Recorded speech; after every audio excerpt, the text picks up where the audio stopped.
How's it going, everybody? Welcome back to the channel. Hope you're keeping well. Hope you're keeping fresh. This is a start 11 prediction and match preview for the game tomorrow against Bournemouth, live on Sky Sports. Main event, Sky Sports Premier League. First game under the Anfield lights. First game of the season. First big competitive game under Anfield since the passing of the late great Diogo Jota. It's definitely going to be a bit of a tribute for him as well. I'm sure before the game and during and after for it as well also. Let's just get on to I'll talk about the game first and talk about the starting 11 and then talk about Bournemouth. Game under the lights, first big game. Definitely one where, we got to start showing that we're Premier League champions for a reason. And I think, a home game as the first one is a nice little nerve settler if we start well. Which is when last season we were away to Ipswich. That could have been the potential bananas game for the first game under the Arne Slot era. Thankfully it wasn't. It was a comfortable 2-0 win in the end, and then it was off to the races and the history, and that was history after that. So in regards to the starting 11, first goal, in goal, I've gone for Alisson. No injuries, no injury worries there. He didn't do too bad in the game, I thought, the other day against Crystal Palace.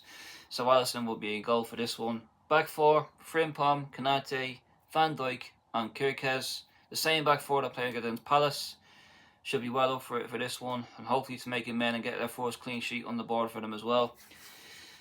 The double pivot midfield, I don't think Jones should start in this one.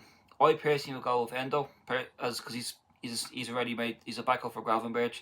He may not have the attributes that Gravenberch has in terms of the ball carrying and his technical ability, but what he does have is the work rate. And I think for this fixture, especially at Bournemouth, we're going to try and hit us on the counter and on the transition. Endo staying in front of a Konate and a Virgil van Dijk is probably the guy you would want winning the 50-50s, winning the second balls, etc., and picking up the loose passes and whatnot. So I will start Endo for this one. Beside him, I will start Szoboszlai. I thought he done okay the other day, so I think Slot has figured out a new role for him in the system.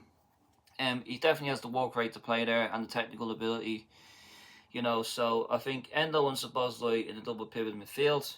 The front four, picks itself really. Mo Salah, right wing, Florian Wirtz, number 10, Cody Gakpo, left wing, and centre forward, making his Anfield competitive debut, as is Florian Wirtz as well, is Hugo Ekitike, and should I also mention Jeremy Frimpong and Milos Kerkez also. So 4 of the new signings this summer definitely set to make their Anfield debuts from competitively tomorrow night. On the bench, we're not as strong as we would have liked to have been, even though we got the likes of Chiesa, Harvey Elliott, Ben Doak. Ingamo will probably all be on the bench along with Trey Awoniyi. McAllister, if things go well, maybe give him the second 45 minutes, or maybe potentially the last half an hour. Jones, Robertson, and a backup keeper which we need. If Alisson does go down, we've got Mermadesh fully ready to go. So that will probably be the bench. Gomez is back training. I don't think he'd be risked for this one. He might just do a full week of training and then be in the squad being the mind for selection next week.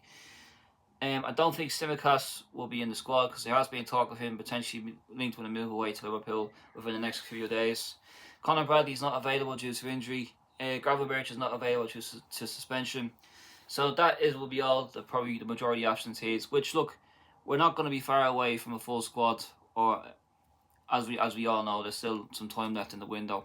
Now, in regards to Bournemouth, had started well last season, but kind of tailed off and drifted off towards the end, really. They've lost 3 of their top back 4 players in Zubrensky, Dean Huijsen and Kirkez, who we bought from Bournemouth, who Liverpool bought. Huijsen went to Real Madrid, and their latest outgoing was the Ukrainian centre-half Zubrensky, who went to PSG.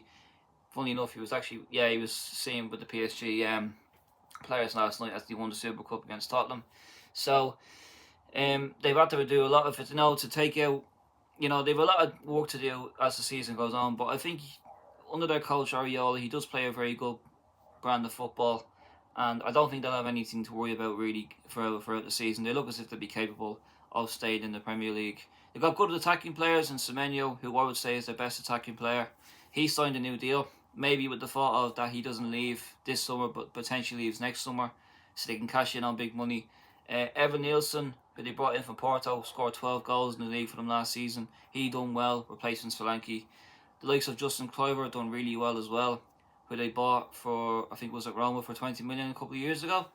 Which he's not really so much. He's not really as good as his old man is, but he's definitely living up to the hype of what he can do in the Premier League. And then the other players, they got David Brooks, who's pretty tricky on his day.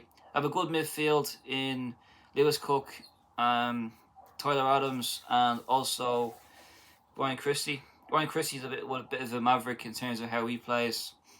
So yeah, it'll be a tricky one to start off, but it's definitely one that we're capable of getting 3 points on the board.